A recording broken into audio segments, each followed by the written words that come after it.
sports fans, this is Robert with WTP Sports Dudes here live on this Saturday morning, ready to talk about some of that fantastic NBA playoffs. We also got some NFL news that's out there in the rumor mill, and let's talk a little bit of college football, some questions and answers. We got to get the thoughts of the men that are on the panel today. I'm here this morning with my man Post Game of the Post Game Sports. How you feeling, Post Game? Man, I feel wonderful, Rob, man. It's always a great time when we get together, and I'm ready to get it. Good morning, fellas. Morning, good morning. We also got our man, One Take Zaya, in the building with us. How you feeling, One Take? I'm good, man. It's good to see y'all this Saturday morning, man. It's cold out here, man. I don't know what they got going on. The weather need to crack, though, man. Yeah, it needs to do something, man. It's May here in Columbus, Ohio, and it is still way too cold. I know it's spring and it's not summer, but listen, man, give me at least 70. Give me at least 70. Hey, they say this is one of the coldest starts in April and May. It's one of the coldest starts. Oh yeah, I can dig it. I can dig it because listen, this weather, man, is keeping a lot of people under the weather. Yeah, they got I'm up here at the pre-K event. It's up here at Fort Hayes. They can come up here, register, get their babies into pre-Ks and head starts. So, hopefully it's a good turnout because, people don't like the cold weather, bro. They really don't. Yeah, they don't like the cold weather, that's for sure. Let's get into some of this NBA action, man. We know that there's been some elimination games that took place. There's some games that's going into 7 games. And let's talk a little bit about these Denver Nuggets. What moves should the Denver Nuggets consider this offseason after being eliminated from the playoffs in the first round? Yeah, that's a good question, Rob. I don't really know if they can make too many moves to improve this roster. The core is there when you talk about Jokic, Murray, Christian Brown. I like those guys. That's a nice core to have.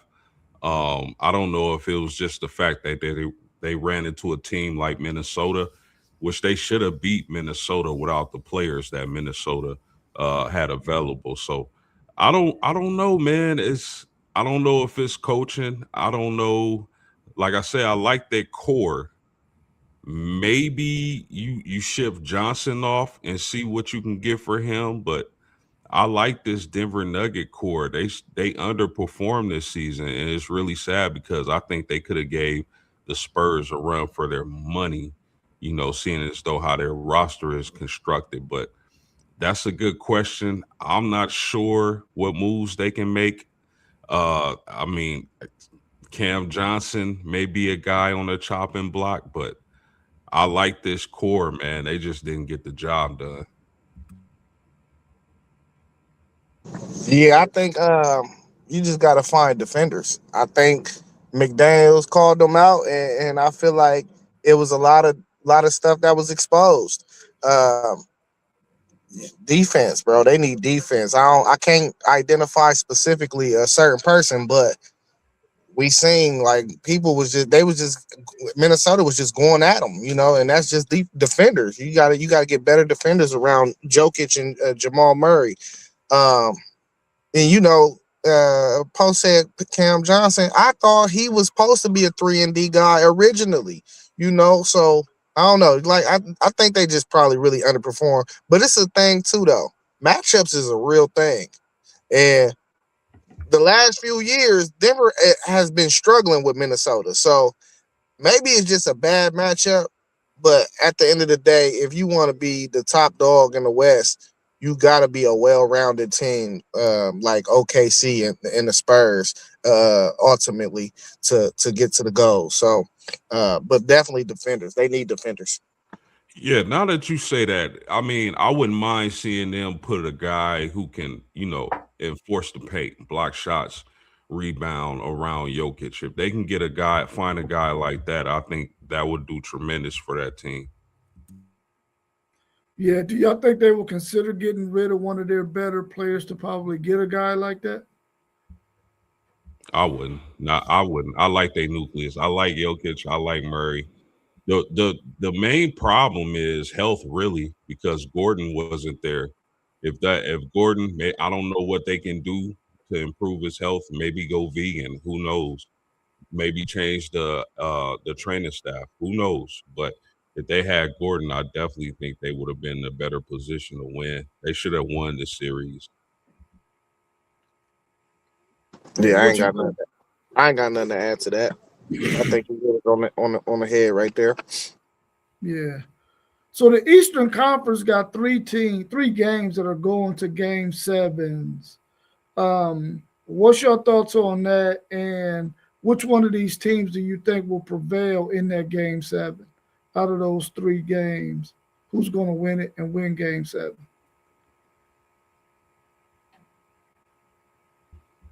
Yeah, Uh, go ahead. I'm going to take Boston. Rob, yo 76ers been playing out of their minds. Salute to them, but I just think Boston got the best 1-2 punch in the NBA, and they ultimately are going to win this series. I thought they could have a chance to sweep y'all, but obviously that's not going to happen. But I like Boston to get the job done and move on in the East. Uh, the Knicks, I like the Knicks to move on, and I like the Cleveland Cavaliers to move on. Yeah, I like Philly, man. I think Philly, they got the best player on the court. I feel like when you got the best player on the court, you always got a chance. I don't think Boston has no answer for Joel Embiid. Even last game, he had 19 and 17. That's damn near a 2020 game. Uh, and Tyrese Maxey had an explosive game, but Joel Embiid is the key. So they just ain't got nobody for him, man. So I don't think Boston. If they ain't hitting their threes for real, and Derek White been playing terrible, you need them complementary players to play well. Now, I mean, Boston is Boston, though. They could turn around and have a good game and go crazy. But right now, I feel like Philly is going into this game ultra confident. I feel like they won that game without Embiid, and that really set them up to be in this position right now to even make this game seven. Because if they didn't get one of them games without Embiid, they wouldn't even be here right now. So, and then the Raptors, Cleveland. I'm going Raptors, man. Listen, Donovan Mitchell, he's the best two guard in the game, in my opinion. But it's something just not right with that team that don't sit right with me for that team for real. And I can't really put my hand on it. And I just think them young boys, they ain't got no answer. I don't know where Evan Mobley at. Why is Scotty Barnes out here looking like he's one of the better players in the NBA? Like, where's Evan Mobley at? We need to put an APB out on him on the defensive end because Scotty Barnes should not be doing what he's doing in this playoff series. And then who was the other matchup? Oh, Magic and the Pistons. Yeah, the Magic got their heart took from that. Going 1 for 20 in the fourth quarter. Yeah, I don't see no way. That was their chance right there to win that series. They blew it. It's over. Pistons gonna come back and ultimately they were down 3-1. Ultimately win this series. I got the Pistons in the other game. Yeah, I think I got to go with my Philadelphia 76ers because I'm a 76ers fan, but it's going to be tough on them. They're in Boston for game seven, going against that two-headed monster. You expect Boston to prevail, but I'm going with my 76ers in that game because I do believe that Joel Embiid is the best player on the court at the end of the day, and they don't have any answer for him right now. So I'm going to go with my 76ers on that one. Cleveland, man, I think Cleveland's best chance to go ahead and end this series was yesterday, and they did not do it. I'm going to pick Toronto to win that. Plus, like I told y'all on Thursday, I don't want to see Cleveland ever be good when LeBron James is not there. I want my GOAT to always have that claim to fame that Cleveland did good because LBJ was in the building. And I'm going with Detroit. I feel like Orlando, you blew it, man. You had an opportunity to seal the deal early in this series, and you did not do it. You allowed the Detroit Pistons, who has really been one of the best teams in the league all season behind OKC, that you allowed them back in it. So I think they're going to end your dreams here in game 7. So I'm taking Detroit, I'm taking Toronto, and I'm taking the Philadelphia 76ers. Our man SEC Sean got Boston, Cleveland, and Detroit. What's happening, SEC Sean? Good to see you in the chat with us today. We waiting to see you on screen too, brother. Let's look at our next question. The Los Angeles Lakers eliminated the Houston Rockets yesterday. They will face OKC now. How do you think the Lakers will fare against OKC?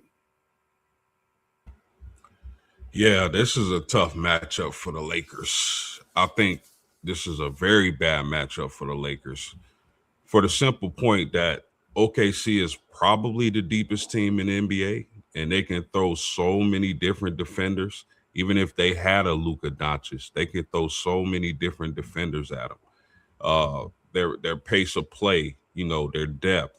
I think Shea gets up for Laker games, being that LeBron James is on the team. So this is a very bad matchup for my Lakers. I just got to keep it funky. Of course, I want the Lakers to win. I want the Lakers to win the championship. I don't think that's going to happen.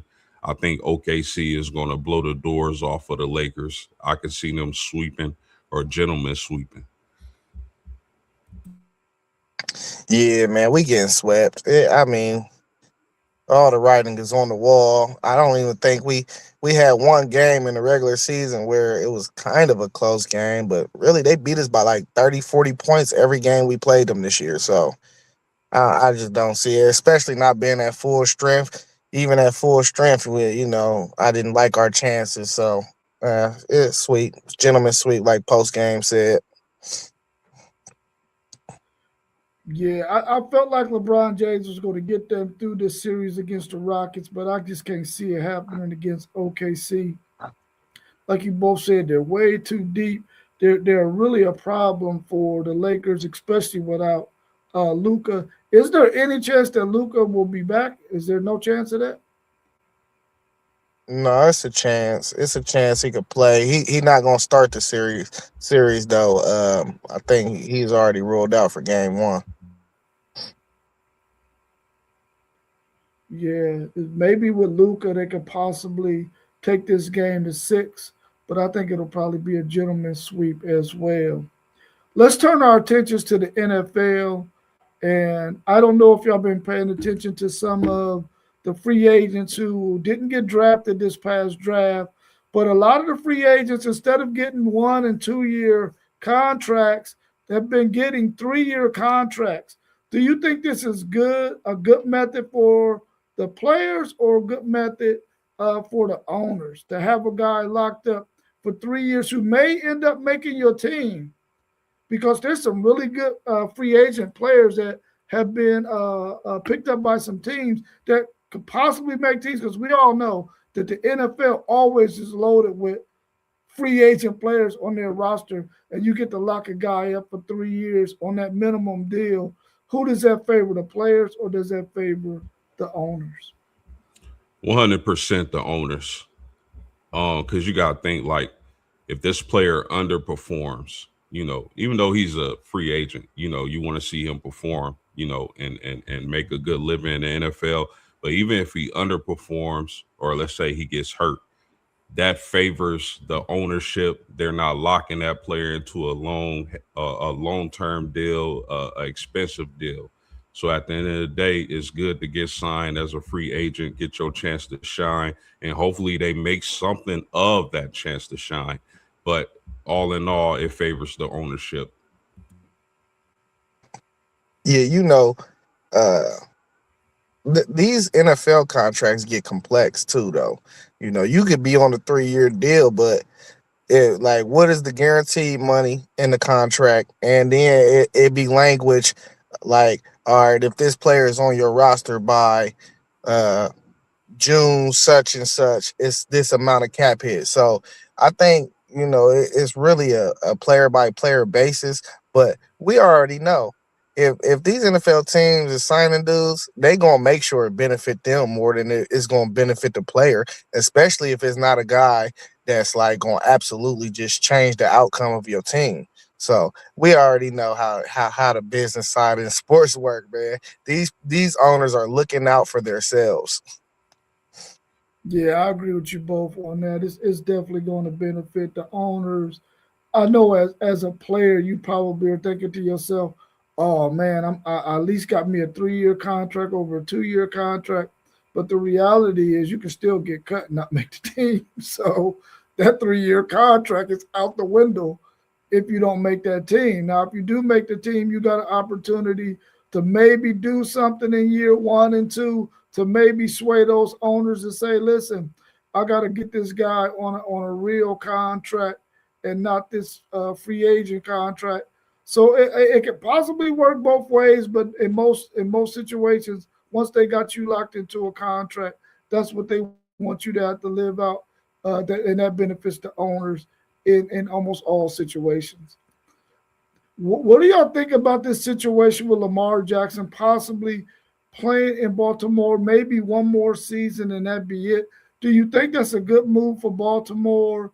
And do you think there's some teams out there who need a quarterback possibly next year that could be licking their chops that the Baltimore Ravens might be trying to part ways with Lamar Jackson?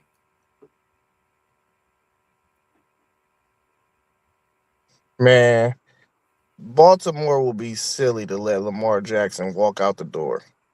Hey, quarterbacks do not grow on trees. You think you could just go out there and find a guy to replace a guy like that, but it's not that easy, bro. So if Lamar want to leave, I mean that's on him. But if that's a decision that's made because of the organization want to go on a different route, I wouldn't agree with it. Yeah, I agree with that. I think it would be silly to even think of letting Lamar Jackson get out the door. I mean, it would be a one thing if Lamar Jackson was just a running guy, but Lamar Jackson can actually throw the ball and make throws in the passing game down the field. We'll see how the new coaching staff affects this team. I think they've been just like right there the last few years, outside of last year. You get their star receiver coming out and saying we were practicing in pads every single day of the week. That's a terrible formula for success when you get to the NFL and that level and the physicality of the game. It's no wonder why that whole team was banged up all the time, especially on defense. So I don't think they're going to let Lamar Jackson get out the door. I think he still has at least 3, 4, really good prime years left. Probably won't see him run as much as he used to do, but he definitely, like I said, can make some plays in the passing game. So I'm looking forward to seeing this new coaching staff and how it affects the Baltimore Ravens, and if they can still compete for an NFL title, because that's the ultimate goal, right? That's all Lamar Jackson has left to do is get that NFL championship. Yeah, I think it would be a bad move to get rid of Lamar Jackson as well. Let's look at this statement by our man Mick Swagger 4K. He said it seems like NFL owners do whatever to keep control and not let it be a players' league like the NBA and Major League Baseball. What are your thoughts on that statement he just made? Does that hold true? 100%. I mean, they're the owners, the NFL owners. That whole machine is never going to let it be a players' league. It's the NFL. I remember always hearing the NFL owns a day of the week. Nowadays, it seems like they own a few days of the week, and they venturing over overseas and trying to get buzz there. But the NFL is too much money in the NFL. They're never going to let it be a players' league. Yeah, I agree. Uh, I at one point I kind of felt like we was itching over to it being a little more pro player with these guaranteed contracts. Deshaun Watson guy, he was the first one to jump it off, but Nah, they know how to reel it back in. I know the whole league was mad at the Browns owner though when that contract came out. They was like, "What are you doing?" You know, because owners do not the majority body they don't want to see that type of stuff because they want to cut ties with you as soon as they can, as soon as you ain't performing. You know, that's all a part of their control. So being able to cut ties with you whenever they feel like it's time to go in another direction. So guaranteed money is not that's not on the docket. You feel me? They hate them guaranteed contracts. That's when you start really getting player empowerment right there when them dollars become guaranteed. Because football is a physical sport. You know, you can go out there one Sunday and it might be your last Sunday. You know, so I agree with his statement though. Yeah, I mean, I understand how capitalism works, man, and I know that you want to make as much money as possible. But at the end of the day, you would think that at some point the owners would say to themselves, listen, we got all of these fantastic players in the NFL. We got the best league in terms of attendance, in terms of viewership, because of the players. And you would think that they would concede a little bit and allow the Players Association or whatnot to be able to, get some more guaranteed contracts, much like we've seen in the NBA and Major League Baseball. And it's sort of sad that they haven't done that yet, man. And it really is not cool at all, man. So I hope that eventually these players understand the kind of power that they do have and sort of start fighting for a little bit more because they definitely deserve a little bit more. But I agree with uh, Mick Swagger, uh, 4K's statement as well. But Thanks to like our you, man Level Up Sports 10 for the $2 super chat. We appreciate you, and we love you too, bro.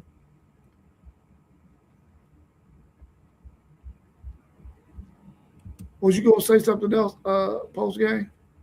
no, I was just saying, it look like you got some super chats, my man.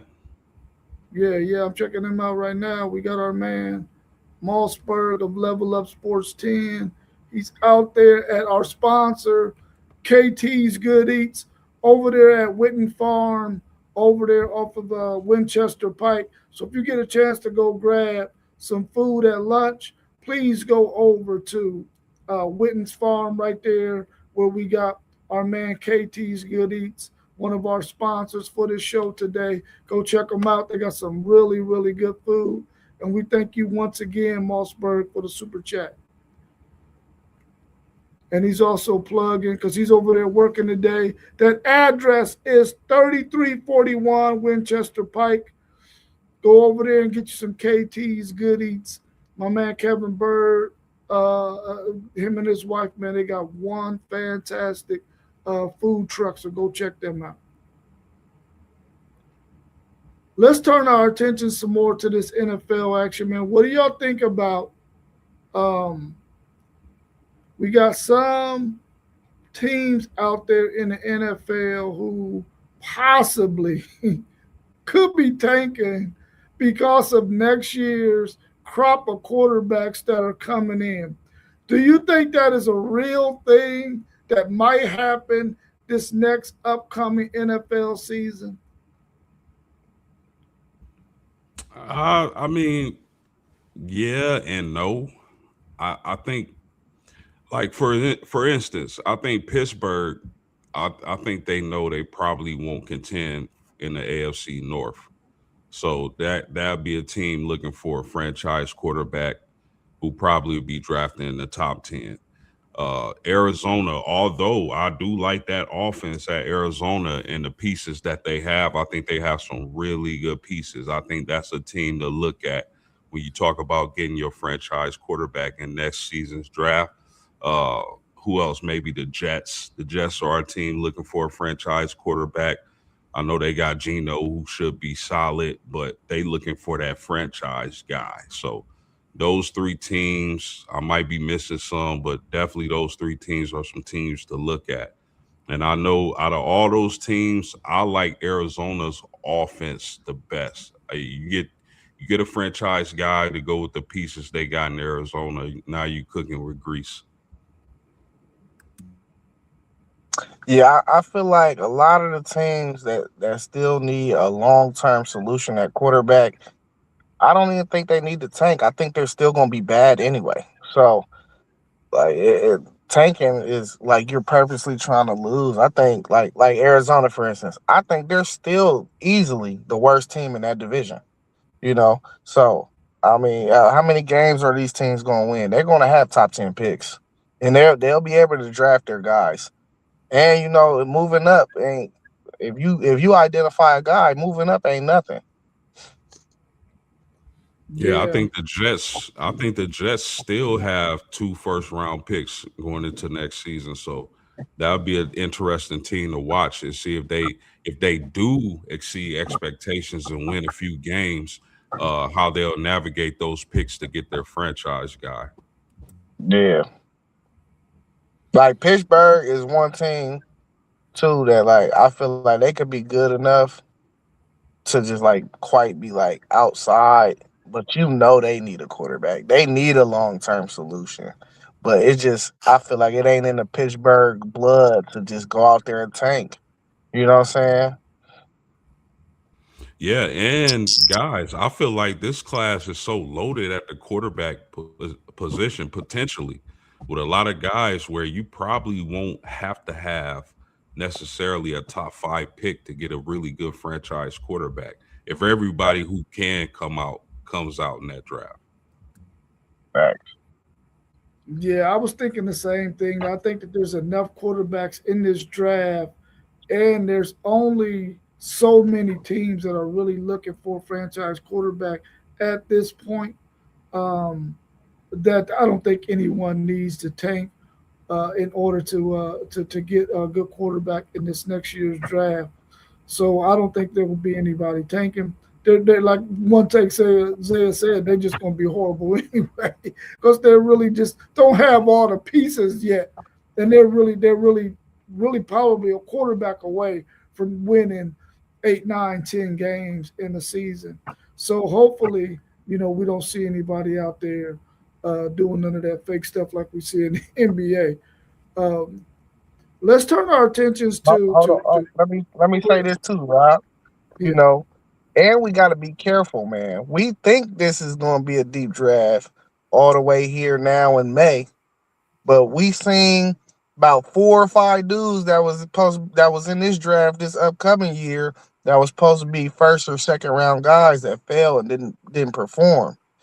So we could possibly see that too next year. We don't know yet. You know what I mean? Like Klubnik, Nussmeyer, these dudes, Drew Aller, all these dudes was projected to be high round picks. So we got to see how some of these dudes perform and if they progressing too. Yeah, that is definitely a fact. We got to definitely let them games be played to see how well those players perform in those games, and even see if they even warrant a high draft pick. They might end up playing themselves into a third, fourth round selection. Which I mean, I guess if a team can get somebody there and they can develop them, that might be a good spot to get them, and you don't have to pay a quarterback a whole lot of money. Yeah, Let, that's let's true. turn our attentions to some college football things that are out there. And I know we talked a couple of days ago about this 5 year rule and five years to play five, and they haven't made it retroactive. But those players that the NCAA did not grant another year, could they possibly come back later on before the season starts or during the season and say, listen, we didn't grant this person a 6 year. They're playing. You might have to forfeit games. Can you see a scenario like that? Or do you think the NCAA will pull the trigger early before the season start to let that team know, yeah, this guy is going to be ineligible, and if he plays, you're going to be forfeiting some games. You got an example of a quarterback in that situation? Trinidad Chambliss. Okay, so no, I don't think. I think this would be the last year for that. So I don't think they'll. But moving forward, I don't think they would allow something like that to happen. Yeah, man, we talk about the NCAA. I don't put nothing past nothing happening in college football regarding these type of things. Indiana, for example, last season they had a defensive back that applied for an extra year. They at the beginning of the year he couldn't play the first 2 or 3 games. Then he got an injunction saying that he was eligible until the court case finally ceased.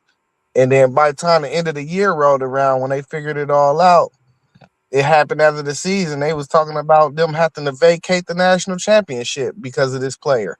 So I don't put nothing past the NCAA, man. You just never know. But that's an NCAA problem. I don't see why they would have to rule any team ineligible, especially if they have an injunction saying that the kid can play and then they turn around and say he's actually ineligible. You see what I'm saying? So I don't Mhm. know, man. But Indiana went through that whole situation last year with the dude that applied for a 7th year, and he was their starting safety, or so I can't think of his name. But you can see anything in the NCAA, literally. They have no control over their sport. Yeah, I think the fact that the president of the United States and Congress is getting involved, I think we're going to see stricter situations moving forward, though. But let me add this, fellas. Your your boy Brandon Sorsby, I really, and as more information trickles, of course, I'll adjust my opinion. But that kid really had an issue. That dude was making 25 cent, 50 cent, 75 cent bets. Like, like you would think when you first heard the news, this dude was making 500,000. No, he was making like quarter bets, like frequently. So I really believe he has an issue. Yeah, I really just hope that the NCAA can find a way to work themselves back into controlling college athletics.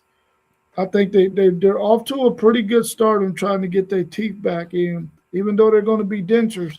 I like the fact that they're at least trying to get some control over college athletics, man, because it's really been a mess. But they had an opportunity to get ahead of it years ago, and they didn't. So now they finding themselves behind the 8 ball. But I think eventually they're going to get it worked out. I don't think they're going to do anything to any of those players who are playing and got an injunction to play this year. But going forward, I don't think anybody else is going to be able to get that off. I think they're going to shut that down. But this year, players like Trinidad Chambliss, and I think there's another one maybe at another school that's going to get to play. It might be Michigan State, possibly. But the ones that they ruled on and gave us a 6 year, of course, those guys are going to be okay. Hey Rob, Well, yeah. hey, post game just made me feel like I'm a gambling addict. You remember I was showing you them 25 cent tickets, man.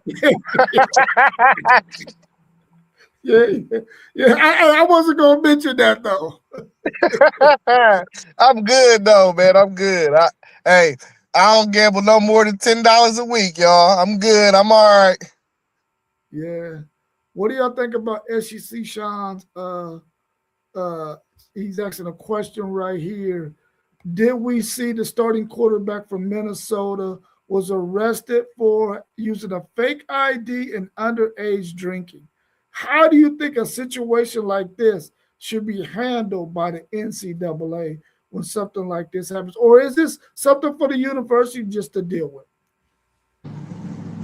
Yeah, to me, it got to be a university thing. I mean, the NCAA has governing rules, but at the end of the day, this is your player, Minnesota. This is your player making this decision, making this bad decision to do what he did, fake underage drinking. I can't allow that at my university. I don't know about kicking him out or suspending him for the season, but I definitely think he needs to be punished for that and maybe even get to some alcohol program. If it's that serious, you need to do all that just to have a drink. Then he probably needs some help. Yeah, I agree. This a university matter. Nobody. Well, I don't know the story, but if nobody got hurt, um, then I feel like he didn't go to the point where it ain't no coming back from. And I'm in agreement with post game. He need to get some help. Why is you getting a fake ID? Why you couldn't just get one of the older teammates? I mean, I get it. We in college. College. You want a lot of students want to have a good time. It's a lot of underage drinking in college. I've been there. I've done that, so I understand that part of it. But like if you gonna do that, you do that in the dorm. You have one of your older guys go get you some. You do it in a safe environment, man.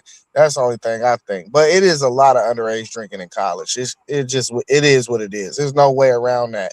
But when you go into the links of getting fake IDs and stuff, it probably wasn't even a fake ID. It's probably one of his partner's IDs, and he was like, I look enough like you, bro. I could pass with this because I done did that before, man. So I understand, but yeah, I don't know. He ain't doing that right. And you the quarterback, you supposed to be smart, bro. That was dumb. That was not smart. Yeah, I agree. I agree.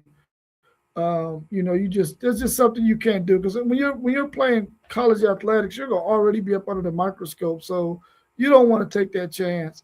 And I know that last year when Nick Brooks he was in a spot that he had no business being in, and Texas, of course, put him in the doghouse, and he got uh,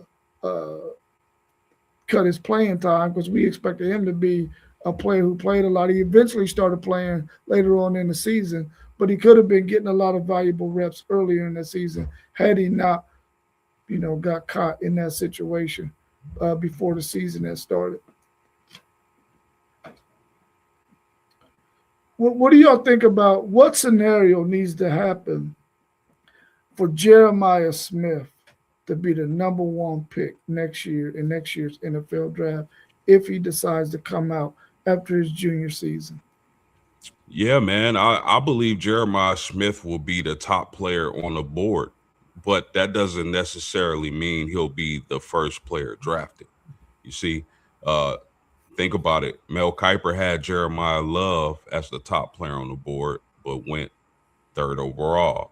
So just because you're the top player on the board doesn't mean you're going to go first overall. But I mean, it all depends on what the priority of the team picking in those first few picks are. If they need a quarterback, of course they're going to take a quarterback. Uh, let's just say if a team like Tennessee, Rob, if your team ends up with a top 2 or 3 pick in next year's NFL draft, they very well can pick a Jeremiah Smith. I don't think he gets out of the first 2 or 3 picks because he's just that good of a football player. He's been ready for the NFL, but it all depends on who's picking and who's picking where. If you need a quarterback badly, you're probably going to pass on a wide receiver like that. But if you good at quarterback, if you got your young franchise quarterback in place, and you just building your team up, Jeremiah Smith is going just gonna come off the board quick as I don't know what. So definitely he'll definitely be in that top 3 conversation, if not first. My early theory is I gotta see and wait to see if Arch Manning declares for the draft.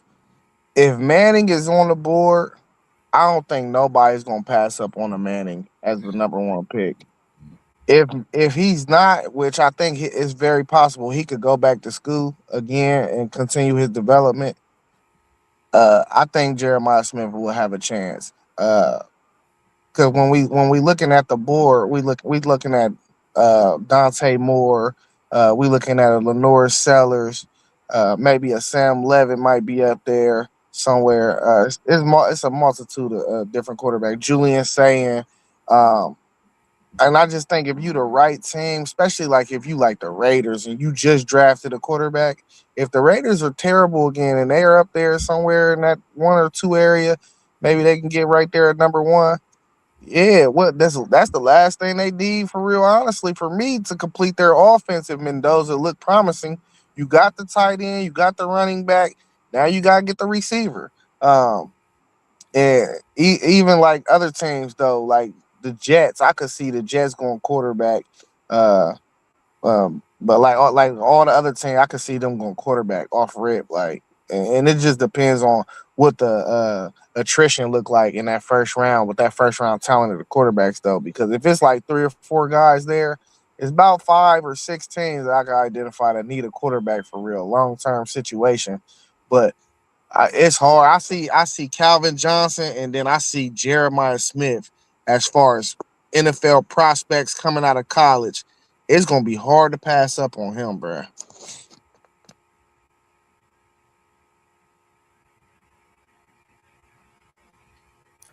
Yeah, I mean, in my opinion, I think that if the right team is right there, they're going to pick him at number one, especially if they already got their quarterback. I definitely believe he's the first one coming off of the board, and I think there's going to possibly be a scenario like that where there's going to be a team who has already gotten a quarterback maybe in the past 2 or 3 years who is not really good, but their quarterback has been showing promise, and they'll pick Jeremiah Smith number one. There's going to be some teams that pick next year in next year's NFL draft that are going to have some really, really tough decisions. And my next question, and I'm going to get to your question that you have as well, Mick Swagger 4K, after we get done with these last two questions on college football. Who are your top 5 players on the big board if they decide to come out? Who are your top 5 guys on your big board going into next year's NFL draft?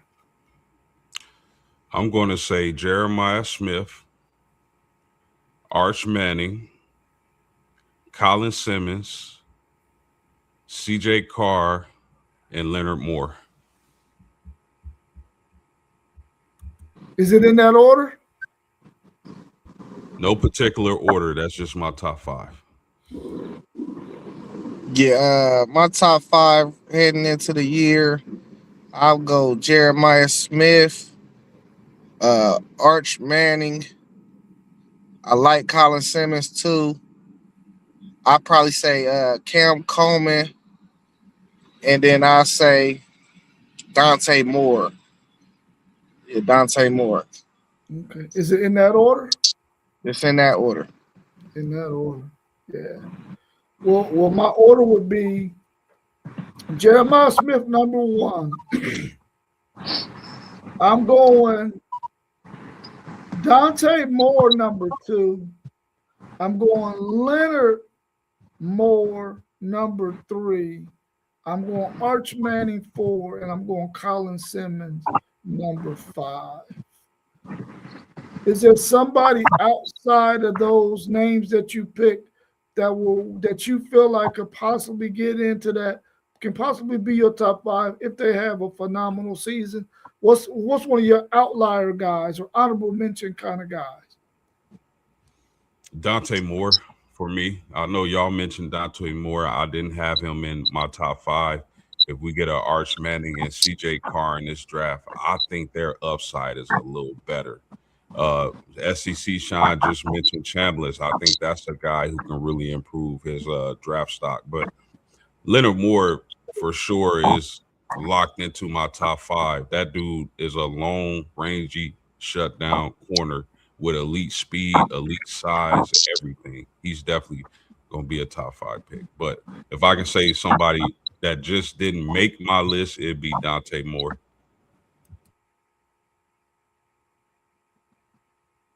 Yeah, it's a lot of players out there. I might go with how you say his name? USC's quarterback. Oh, Mayave. Yeah, I would say he got a shot to play himself into a high draft pick. yeah. What about go ahead. What about Dylan Stewart? Oh, somebody got some feedback. Is that who was that?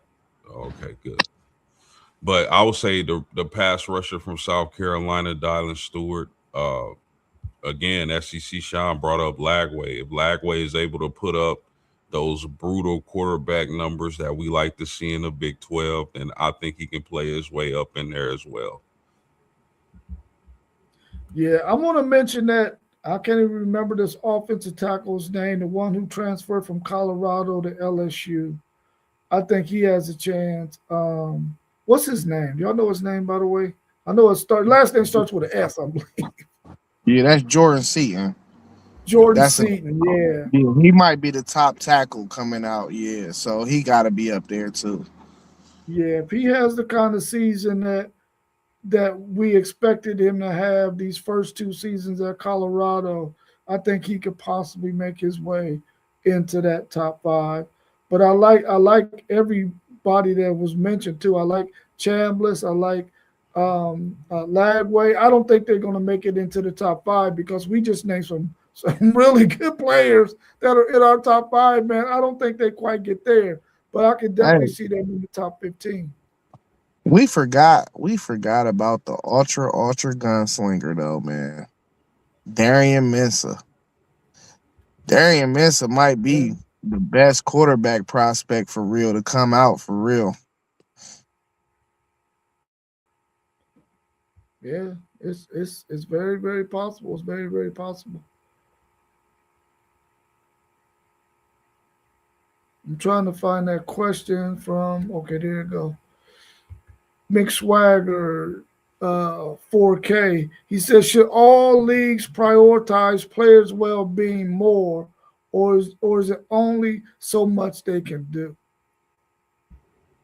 Man, listen, I think, especially in the NFL, I think they could, if you make it to the NFL and have a long career, even if you make it to the NFL, they should take care of you. Period. It's only so many people who get to make it to that level of competition. And these players make y'all millions and billions and trillions of dollars. It's not gonna hurt y'all none to make sure they 100% straight for the duration of their career and after they get done playing. So that's a great statement, and I agree with that. I absolutely think they should take any league should take care of their players. Yeah, we already know the NFL is bad. You playing a violent sports, and after your last game, you got 5 years of health care. That's absolutely unacceptable. What's the quarterback that came back last year? The old cat, Now Rivers. right? Rivers. Rivers' wife made him take that contract. She was like, "You better go get that insurance, bruh. Oh, you know what I mean? You go get that insurance. We got 5 more years."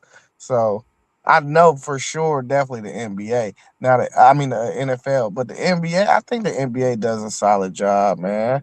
You know they got the account where they put the money into the pension. That's why Sebastian Telfair went to jail because he did some fraud stuff and went into the pension and took the money out. But it's supposed to be for after you turn a certain age, you get that money, and he wasn't supposed to touch that money. I don't know how they was able to even get into the account to touch the money, but I think the NBA does a solid job. I ain't got too much information about baseball, the MLB and NHL, and even the WNBA, but just from NFL NBA standpoint, the NFL definitely be slacking on that, bro. Well, real quick, Rob, if you don't mind, it's a player that wasn't mentioned that I know a lot of us was high on last year. Nobody think Lenore Sellers can play his way up in there.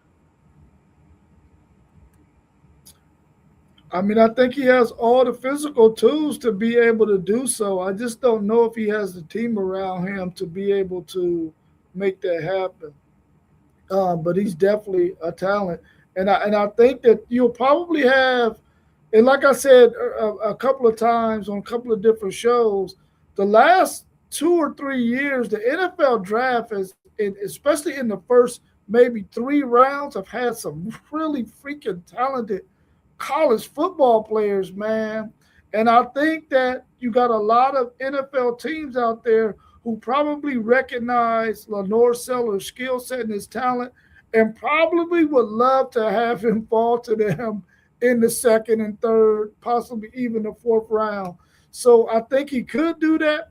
But I'm quite sure because there's so many talented football players coming out in these last few drafts, and especially this one coming up, they would love to see a Lenore Sellers probably not have as good a season so that he can fall down there so they can get him later on at a much better price.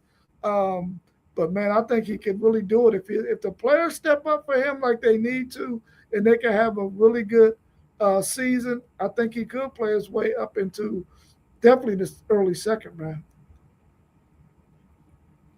Yeah, I don't know, cause I'm a big tape guy. I just think when you had a year of bad tape like he did this year, yeah, he gonna have by the time it's all said and done, he gonna have 3 years of film on him.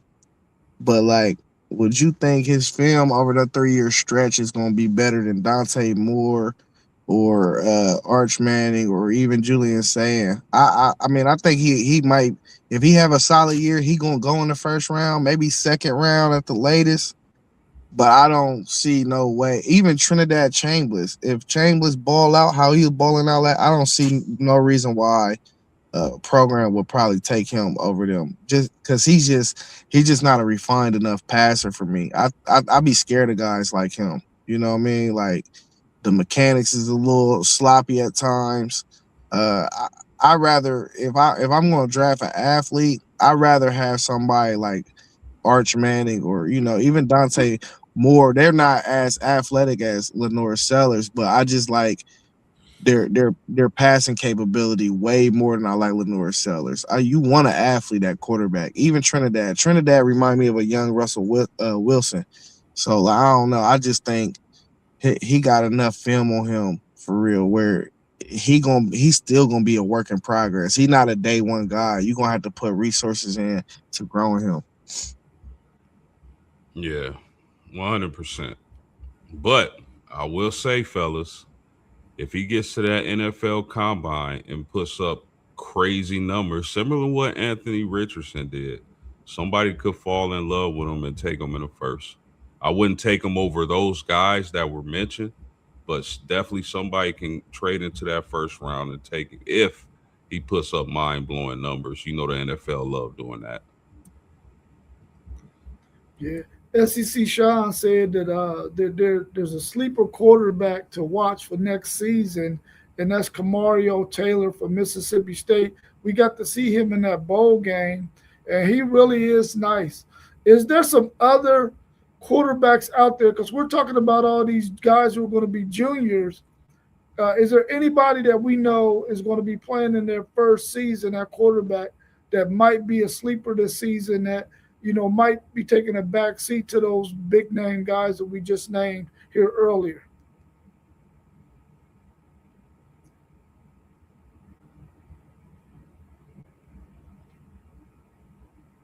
I'll tell you one off the top of my head. The guy that came in and played quarterback for Arkansas when Taylor Green went out against Texas, that Jackson kid, he was nice, man.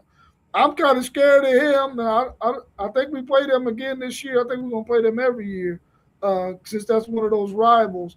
But he came in, and once he settled down after that first drive, he really did some things. Now, of course, Texas was playing some really, really vanilla defense at that time, but he was able to make some throws and use his legs against Texas. So I really like that Arkansas quarterback. He'll be the starter this year or projected to be the starter.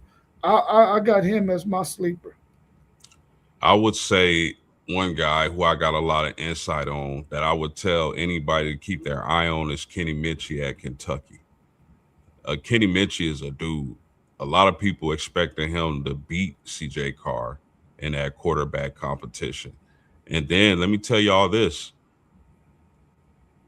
Jadarian Price was asked at the NFL draft, right? Why did y'all quarterback competition take so long? Why did it take so long? Jadarian Price simply said, because Kenny Minchey is that dude. I expect Kenny Minchey to have a good year, and I think he's being slept on. Yeah, my guy is gonna be Christopher Benzina. He's a guy that I seen, one game out of him, and I was like, maybe we don't know his name, but maybe Clemson did have another quarterback on the roster And Dabo, he's pro. He's like a coach's player because he a loyal guy. He don't want to go to the portal and get nothing. He done hit the portal recently, but he still don't like going into the portal unless he absolutely have to. So I think Christopher Benzina for Clemson, think he gonna have a good year. Yeah. SEC Sean also said Keelan Russell at Alabama is going to be another one that he thinks is going to be tough. Let me ask y'all this: out of the teams that y'all going to play this next season and the quarterbacks that y'all got in y'all's league, of course we know that Notre Dame is independent, but the teams that they're going to play and the teams that are in some of these, the quarterbacks that are in some of these leagues, how is that the first thing you look at when you say, "Oh man, my team is playing this team"? Is the quarterback position the first position you look at in terms of whether or not you think y'all can win that game or not?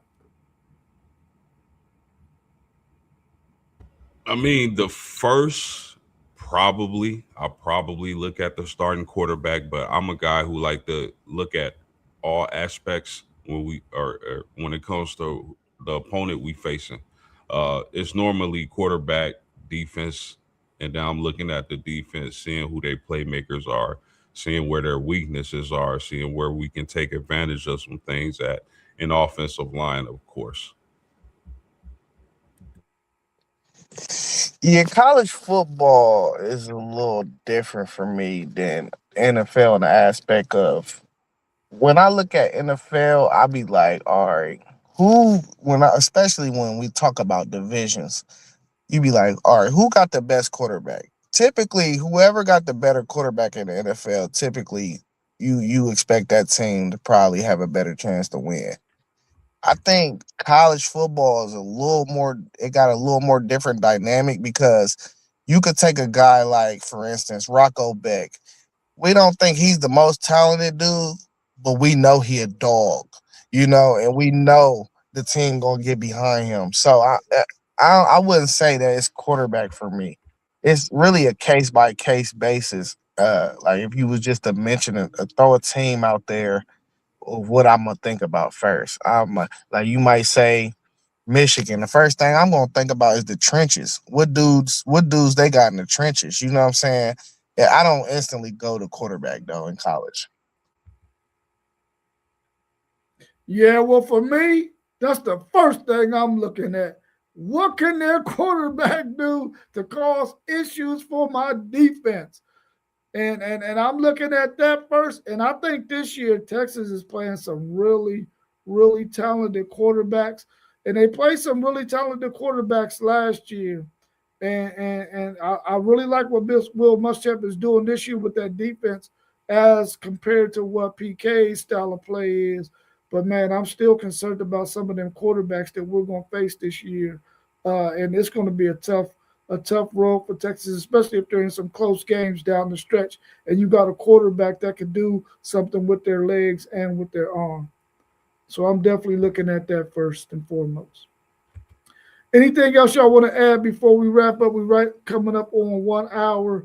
Anything else y'all want to talk about before we get up out of here? No, I didn't have anything in particular, man. But shout out to y'all. It's always a great show when we get together. So appreciate it. Yeah, I ain't got nothing to add, man. Hey, it's starting to warm up a little bit out here now, though. I'm about to go walk around the event now. Yeah. Cool, cool, cool. Well, let's get one last shout out to KT's Good Eats, our sponsor. They're out there today with their food truck out at Witten's Farm, 3341 Winchester Pike. Go check them out. They got some really, really good food that you'll love. They got some slamming sides. I think they're going to have their pulled pork sandwiches and some other stuff. Go out there and check them out. I probably shouldn't have said the pulled pork because I'm not a pork fan. But anyway, go check out my man Kevin Bird and his wife at their food truck. They got some really, really, really good food. And also, while you're there, go check out Witten's Farms Market. They got a market there where they got baked goods, they got drinks, they got all kinds of stuff. So go check out both of those places. You get a twofer for one.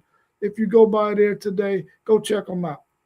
All right, y'all, have a good rest of y'all Saturday. We appreciate everybody for tuning in.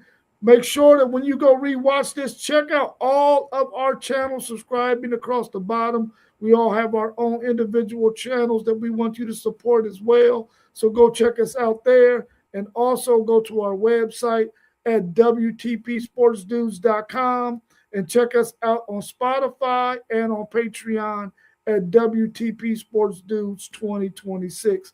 All right, y'all, enjoy the rest of y'all Saturday. And as usual, we are out. Peace.